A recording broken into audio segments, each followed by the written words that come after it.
Con nuestro invitado, Sosa Juro. Buenos días. Buenos días, ¿cómo estás? Tiene tiempo que no venía por aquí. Sí, la verdad que tenemos tiempo sin vernos. Pero siempre un placer estar aquí.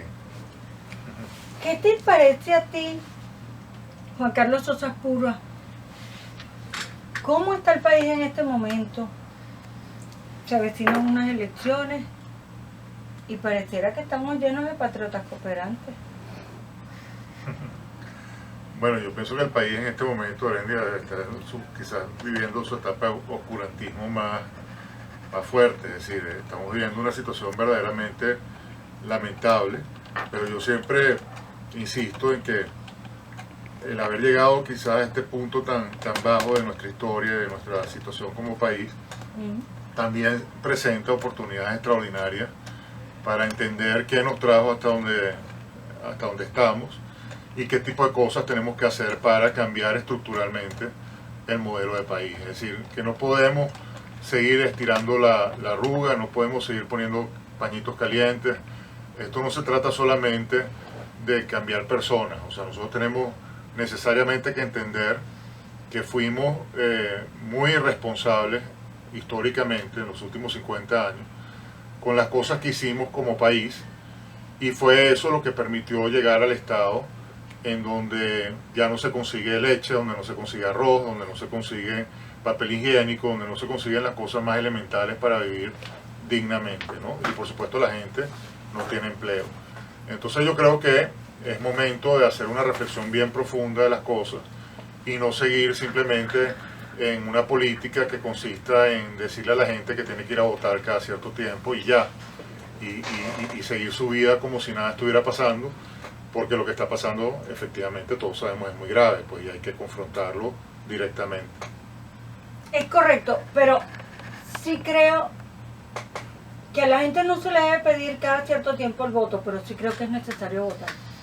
La única manera en que se puede enrumbar un país es a través de la democracia, y uno de los pilares fundamentales de la democracia es el voto.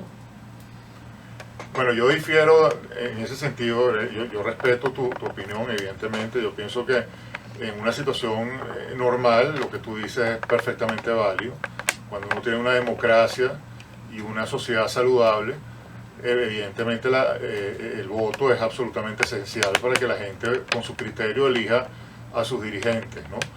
Pero el asunto está en que Venezuela no está en una situación normal. Nosotros tenemos ahorita a un paciente muy enfermo conectado con unas máquinas que le están dando respiración artificial, y el tema del voto en este contexto es equivocado, no porque conceptualmente se ha equivocado votar, evidentemente que, vuelvo y repito, si tuviéramos una situación normal eso sería lo ideal, pero en un país que está secuestrado, como yo siempre he insistido, por una organización criminal que ha abordado todas y cada una de las estructuras del Estado, en donde tenemos un CNE que está viciado completamente y que esos vicios no se están afrontando, donde tenemos un registro electoral permanente que está inflado en millones y millones de personas que no existen y que sin embargo votan, unas máquinas que son manipuladas a diestra y siniestra, como les da la gana, un gobierno que gasta el dinero de todos nosotros, de los venezolanos, irresponsablemente para hacer campaña. Ayer, sin ir más lejos, este señor ocupó horas y horas de tiempo de televisión, de un tiempo de televisión que es de todos los venezolanos, para promover a los candidatos de este régimen, es decir, violando todas y cada una de las normas electorales que existen, violando la Constitución, violando todo lo que es el deber ser, y en definitiva pues creando una situación de totalitarismo absoluto en cuanto a lo que la gente debe pensar o no pensar. Seguir en el teatro, digamos, de la democracia, seguir pensando que tenemos una democracia es un error, porque no tenemos una democracia. Entonces, claro, votar es un arma que se tiene si hay democracia. Pero si no hay democracia, seguir votando es una ficción, es decir, es como seguir pretendiendo que se tiene un país que no se tiene y seguir pensando que de una manera, digamos, normal se puede curar una enfermedad que es tan grave y tan letal para nuestro destino, ¿no? Pero es que entonces no hay otra forma, no hay otro medio. ¿Cuál es el otro medio que tendríamos en las manos para poder cambiar todo lo que está sucediendo? Sí, ahí está el dilema, definitivamente. Es la única forma lógica, sana. Si tuviésemos una democracia, pero como no la tenemos y como ese voto está controlado completamente por el régimen, no es un medio, es decir, ese es el único medio. ¿Cuál medio. es el medio entonces? El único medio entonces, primero es entender que no hay una salida convencional a esta crisis, exigirle a la política venezolana que de alguna forma entienda que no puede seguir legitimando a este régimen como si fuera un gobierno y dándole la opción de que sea poder en Venezuela. Es decir, hay algo que es muy importante entender, ¿no? Yo creo que esto es un tema más que todo de valores, de lo que es bueno o lo que no es bueno, es decir, de lo que debe ser o lo que no debe ser. Y entonces si nosotros no entendemos de que no puede ser una opción para el país que nos gobierne un régimen que tiene vinculaciones con el narcotráfico, que tiene alianzas con el terrorismo internacional, que entregó la soberanía del país, que se robó todo el tesoro de Venezuela, que ha destruido todo el aparato económico. Si nosotros no entendemos que eso no puede ser una opción, es decir, que no se puede someter a la elección popular la opción de tener ese tipo de gobierno, ese tipo de personas en el poder. Si nosotros no entendemos eso, definitivamente Venezuela no tiene salida, no tiene recuperación. Si nosotros entendemos eso, ¿qué es lo que deberíamos hacer? Bueno, el país definitivamente tiene que darle la espalda a los trucos del régimen, tiene que decirle a ese régimen que no puede seguir gobernando el país, y tenemos que exigir como pueblo, como sociedad, la restitución del orden constitucional que en este momento está violado, que está pisado, que está total y absolutamente burlado. Es decir, nosotros no tenemos que seguir esperando que este régimen nos siga destruyendo, nos siga violando la Constitución, nos siga violando los derechos humanos, siga llenando nuestras cárceles de presos inocentes. No hay que seguir esperando. Entonces es una ilusión falsa decirle a la gente que cada cierto tiempo vaya a votar, porque eventualmente vamos a ser suficientes personas que vamos a decirle a esta gente que se tiene que ir por la vía del voto. Eso no va a suceder jamás. Quien habla es Juan Carlos Sosa Apuro. Nos vamos a un corte de publicidad. Estamos muy felices porque está Juan Carlos Sosa Apuro con nosotros, personaje a quien nosotros lo tenemos en gran estima, brillante, límpido y haciendo su PhD en venezolanidad, o llevando las luces de lo que ha aprendido en tantas universidades y en tanta vida en una universidad en la Sorbona. ¿Por qué no? No, está aquí. Cuando los chavistas dicen no volverán, yo me pregunto de dónde no va a volver Juan Carlos Sosa. Está aquí. Juan Carlos, yo no tengo ningún tipo de complejo de inferioridad. Cuando yo digo, miren, la trampa del Consejo Nacional Electoral, hay que estar no sé qué, ahora le van a dar pensiones a 20.000 gentes más que no hicieron méritos ni pagaron nada para llevarlos nariciados a hacer el voto asistido. Tú vienes y si no te quito la pensión, sí, y si no te quito la misión, y si no te quito la casa. Entonces yo no tengo ningún complejo de inferioridad. Cuando yo digo esto y me dice, tú lo que estás invitando a la gente a no votar, yo no estoy invitando a la gente a no votar, yo estoy contando la verdad. Claro. Y en eso andas tú empatado. Sin duda. Estos son tus micrófonos. Gracias, Denise. Bueno, estábamos hablando precisamente ahorita, justo antes de que tú llegaras, de ese tema del voto y de por qué es necesario que entendamos que en una democracia evidentemente el voto es esencial y allí habría que participar y hacer todo lo posible por hacer nuestra diferencia en ese sentido, nuestro aporte a la sociedad a través de nuestro ejercicio natural Gracias. del voto, del criterio para elegir a nuestros gobernantes, etc. Pero estamos hablando básicamente de cómo el secuestro del país, tú acabas de mencionar este ejemplo clarísimo del asunto del chantaje que se le hace a la gente con sus pensiones y con sus condiciones humanas para que se sientan aterrorizados y apoyen al régimen. Bueno, eso es así en todos los aspectos, es decir, por ejemplo, el abuso ayer de este señor, horas y horas en la televisión promoviendo a los candidatos del régimen, eso, bueno, eso es inconstitucional, contrario a la ley, eso es un delito, eso se tiene que denunciar. Pero más allá de este tema, yo quiero insistir en que es muy importante que nosotros entendamos que el voto en este momento, todo lo que es electoral, es una trampa. Lamentablemente es así y tenemos que entenderlo así. Para empezar, hay que aplicar también un poco la lógica en todo esto. Yo estaba comentando, justo antes de que tú llegaras, de que uno de los grandes errores es precisamente plantearle al país la posibilidad de elegir, teniendo como opción un régimen que tiene alianza con los peores males del mundo, es decir, un régimen que tiene alianza con los carteles de la droga, con el terrorismo internacional, que entregó la soberanía, que se robó todo el tesoro del país, que ha destruido todo el aparato económico, que nos tiene haciendo colas para comprar arroz si es que se consigue. Eso no puede ser una opción para los venezolanos. Es decir, nosotros tenemos que entender que no se puede plantear una elección donde la gente tenga como opción elegir eso, porque esto es una organización criminal. Y que hasta que nosotros no entendamos que nosotros no tenemos que seguir esperando procesos electorales que en algún momento logren una mayoría espectacular que haga la diferencia y permita el cambio, porque eso no va a pasar. Ajá. Y una de las razones por las que no va a pasar es por lo que tú acabas de decir, y porque las sociedades, en la medida en que se debilitan y se empobrecen, dependen más de quien esté en el poder, independientemente de quien esté en el poder. Es decir, el espíritu de lucha se pierde por el espíritu de sobrevivencia. La gente tiene que sobrevivir y eso es muy humano. Y por eso es que estos regímenes lo primero que hacen es destruir el aparato productivo, la riqueza nacional, para que no haya ninguna alternativa, para que la gente si va a conseguir un empleo o si va de alguna manera a recibir cualquier cosa para sobrevivir, esa cosa se la tenga que dar quien esté en el poder. Entonces, claro, se genera todo un clima de miedo, de terror, De dádivas. de dádivas, exacto, de dependencia absoluta. La gente efectivamente pierde su capacidad de lucha y además la clase media venezolana que desaparece, bueno, necesariamente si quiere sobrevivir o se tiene que adaptar a una forma de vida completamente distinta a lo que es su esquema existencial, o simplemente se tiene que ir del país. Por eso que el exilio hoy en día ya ha superado los 2,5 millones de personas. Entonces, yo lo que digo es que Venezuela está en un estado terminal, es un enfermo muy grave, muy grave. Sin embargo, existen unas oportunidades espectaculares de levantar al país.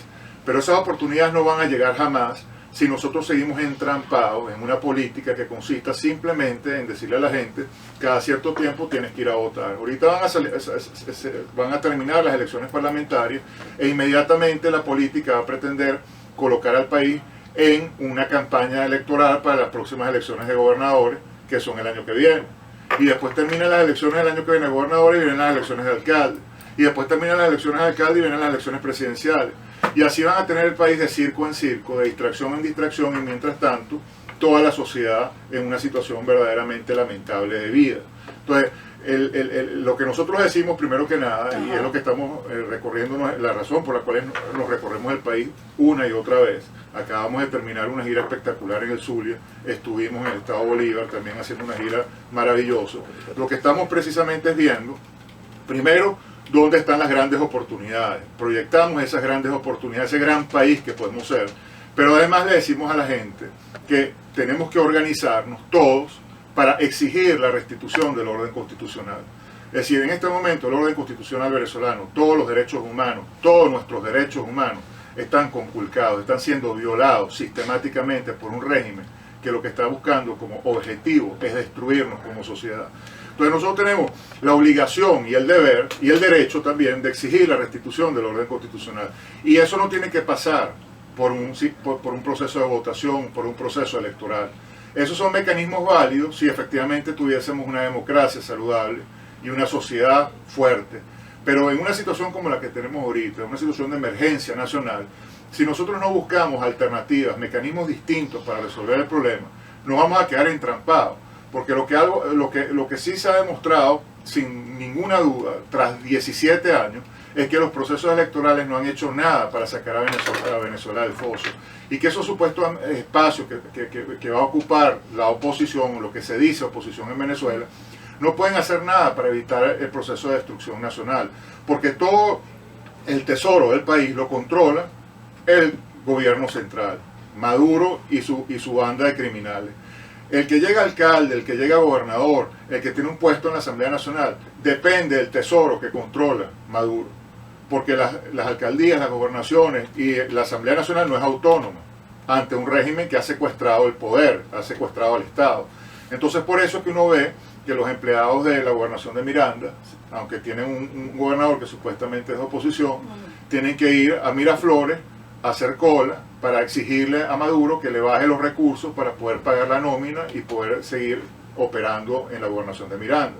Y eso pasa así en todas las alcaldías de Venezuela. El otro día yo discutía con unos amigos por qué no se ha establecido todavía el plan de comunas en Venezuela.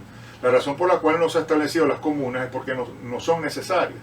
Porque si todas las gobernaciones y las alcaldías y la asamblea y todas las instituciones del Estado dependen directamente dependen del poder central, el poder central las controla y las domina y hace con ellas lo que les da la gana. Y en la medida en que efectivamente el aparato productivo nacional se destruye, ¿qué alternativa para digamos, darle fondos a esas gobernaciones y a esas alcaldías existe? Ninguna. Es decir, no existe la posibilidad de cobrar impuestos porque ya ni siquiera hay a quién cobrarle esos impuestos, porque las empresas han desaparecido o las que existen dependen completamente del poder central. Entonces, estamos en una situación terrible, pero los médicos, es decir, los dirigentes de este país, tenemos la obligación de dar el diagnóstico correcto y la medicina correcta de acuerdo a ese diagnóstico. Si nosotros seguimos pretendiendo, Berenice, un cuento de ficción, que tenemos una democracia que no existe, que tenemos una posibilidad de resolver el problema de acuerdo a una premisa falsa, porque si tú actúas de acuerdo a la premisa falsa, que tienes una democracia, que tienes unas instituciones y que por esa vía vas a resolver el problema, bueno, estás básicamente metido en una trampa mortal. Pero entonces lo que quiere decir es que hay que hacer lo mismo que en 2005, que no se fue a votar y se quedaron la Asamblea Nacional toda rojita. Esa es la pregunta que le deja mi hermanita Heréndira a Juan Carlos Sosa Apura, porque vamos a un corte de publicidad. Tenemos que estar entonces como en 2005. Fíjate. Absténganse, no vayan a votar y que la Asamblea Nacional se quede rojita otra vez. Es que no haría ninguna... Llena de flores. No haría realmente, trágicamente, no haría ninguna diferencia que tengamos la Asamblea con la MUD o sin la MUD. Y eso se demostró antes del 2005. Antes del 2005... el CNE fue completamente secuestrado y por eso mismo cuando se hizo el referéndum revocatorio pudieron hacer el fraude que hicieron. Fue un fraude descomunal porque tenían el CNE controlado, porque lo cambiaron con la asamblea anterior a la del 2005. Pero en 2007 no pudieron hacer lo mismo y salimos a votar todos y no pudieron, pudieron. Las principales confiscaciones a la propiedad privada se hicieron antes del 2005, con la asamblea llena de diputados de la MUD. El 2002, abril del 2002 se hizo 3 años antes del 2005, ya sabíamos que este régimen tenía que salir, que no podíamos seguir tolerando este régimen. Después en el 2010, bueno, la votación fue masiva, es decir, en el 2010 la votación fue más del 75% de la gente que fue a votar y sin embargo ya vimos lo que pasó en la asamblea. Los niveles de inasistencia de los diputados de la MUD son verdaderamente increíbles. Entonces, inclusive yo pongo al país en el escenario de que efectivamente tengamos una asamblea en este momento llena de diputados de la MUD que estén sacando las mejores leyes del mundo. Bueno, esas leyes, ¿quién las va a cumplir? A la hora de buscar que se cumplan las leyes, eso tiene que pasar por las instituciones secuestradas por el régimen. El régimen no lo va a hacer voluntariamente. Entonces habría que obligarlo a hacer. Entonces la pregunta que yo le hago al país, ya no estamos en ese presupuesto de hecho. Es decir, ya el régimen no está violando todos y cada uno de los artículos que se encuentran plasmados en la Constitución. El régimen no está en este momento violando sistemáticamente todos los derechos humanos. No le está dando la espalda a todo el deber ser en el país, a todo lo que es correcto en el país. Entonces, si nosotros tenemos que esperar a tener una MUD que saque nuevas leyes para que sean violadas por el régimen, para reaccionar, la gran pregunta es, ¿por qué no reaccionamos actualmente? La respuesta que tiene esa pregunta es que el objetivo de la MUD no es verdaderamente hacer un cambio estructural del estado de cosas, es simplemente seguir gravitando en una dinámica en donde se ha demostrado que ellos sí ganan dividendos, es decir, en cada elecciones, de alguna manera los partidos políticos de la MUD, bueno, se inflan un poco y logran ciertos espacios que a ellos les permite, a ellos, a los involucrados directamente, les permite, bueno, sobrevivir desde el punto de vista de un país que se está destruyendo. están, bueno, con sus carros, están con sus inmunidades, están con sus pasaportes diplomáticos, están con sus viáticos, están con su dinámica de vida que les permite sobrevivir en un país que está destruido. A María Corina Machado no le tocó esa parte. Pero María Corina... Corina Machado la sacaron a patadas de la AN. Lamentablemente se demostró, bueno, y está bien, y tuvo que agachar la cabeza, es decir, porque no pudo regresar, es decir, le quitaron su diputación de la manera más inconstitucional y violando todos sus derechos humanos. Con violencia de género. Y se demostró que no podía hacer absolutamente nada. Y tú tienes el ejemplo perfecto. Pero no estaba tan gozándose la cosa. Entonces. El caso de la señora Machado es un caso perfecto. Ahí se demuestra claramente cómo el régimen violó sus derechos dentro de la Asamblea y sin embargo ella tuvo que acatarlo. Es decir, no tuvo que acatarlo, o sea, fue su decisión personal. Lo acató y siguió haciendo su política, bueno, a su manera. Pero no hizo valer la Constitución, no hizo valer las leyes, no hizo valer un sistema de justicia que permitía que ella siguiera siendo diputada. Bueno, ese es el ejemplo que hay que poner a la hora de ponernos en el escenario de las leyes que supuestamente va a sacar la MUD si llega en este momento a la Asamblea en diciembre. Si la MUD llega a la Asamblea en diciembre y empieza a sacar leyes, le van a hacer lo mismo que le hicieron a María Corina Machado. Se demuestra claramente la esterilidad, lo estéril que es tener esos espacios en un régimen que está total y absolutamente secuestrado. Yo no estoy diciendo que en el sector político no haya gente válida, que esté dando una lucha legítima y que evidentemente no todos están en el contexto de la simple comodidad, que están buscando esos espacios por la comodidad y por estar tranquilos. Evidentemente ese no es no hay que generalizar, o sea, yo no estoy diciendo que ese sea el caso de todos, hay excepciones. Pero sí es el caso de una gran mayoría de la dirigencia de esa MUD. Es decir, porque yo analizo las cosas en la vida por los hechos, por los resultados, no por las subjetividades. Yo no estoy inclusive pensando en personas concretas. Estoy pensando en una política y la consecuencia que ha tenido esa política para el país. Hasta ahora lo que yo he visto es unos individuos pidiéndole al país que voten por ellos, porque ellos van a tener unos espacios que supuestamente van a permitir frenar la destrucción del país y frenar el régimen. Y lo que he visto es que en 17 años efectivamente el régimen les ha concedido algunos de esos espacios a estas personas y una vez que llegan allí no pueden hacer absolutamente nada. Y por eso es que todos los años que pasa Venezuela no está mejor, está peor, independientemente de todas las elecciones que han habido. Porque la gente saca como ejemplo el tema de la abstención del 2005, pero se le olvida las elecciones del 2010. Y se le olvida todos los procesos electorales posteriores. En el 2013 nos hicieron, 2012 y 2013 fueron fraudes electorales grandiosos, porque tanto las elecciones de octubre de 2012 como las elecciones de abril de 2013 se las robaron. Y sin embargo, ¿cuál fue la actitud del sistema político formal venezolano de la MUD? Bueno, dejar pasar, correr la arruga, meter eso debajo de una alfombra y seguir y decirle al país que siga su vida como si nada hubiera pasado, e invitándolo a futuros procesos electorales con el mismo CNE que nos ha robado abiertamente esas elecciones, que nos las viene robando además desde el referéndum revocatorio de 2004. Entonces, tú mencionas el caso de 2007, eso fue un caso excepcional. Para empezar, la MUD no debió haber permitido jamás ese referéndum, pero que los estudiantes estaban en la calle y los militares presionaron y que efectivamente Chávez entendiera de que estaba en su interés conceder esa derrota, pero la concedió ¿para qué? Porque eso permitió dar seguridad en el CNE, la confianza en el país que se le podía derrotar electoralmente. Pero ¿qué hizo Chávez? No había pasado un año y estaba montando un nuevo referéndum que ese sí se robó y permitió establecer la reelección indefinida. ¿Y por qué eso no se cuestionó y no se criticó siendo inconstitucional? Porque ese referéndum no se podía hacer porque era inconstitucional. Y la reelección indefinida mata la democracia, porque acaba con el principio de alternancia en el poder, que es sagrado en toda democracia. ¿Por qué la MUD permitió que eso pasara?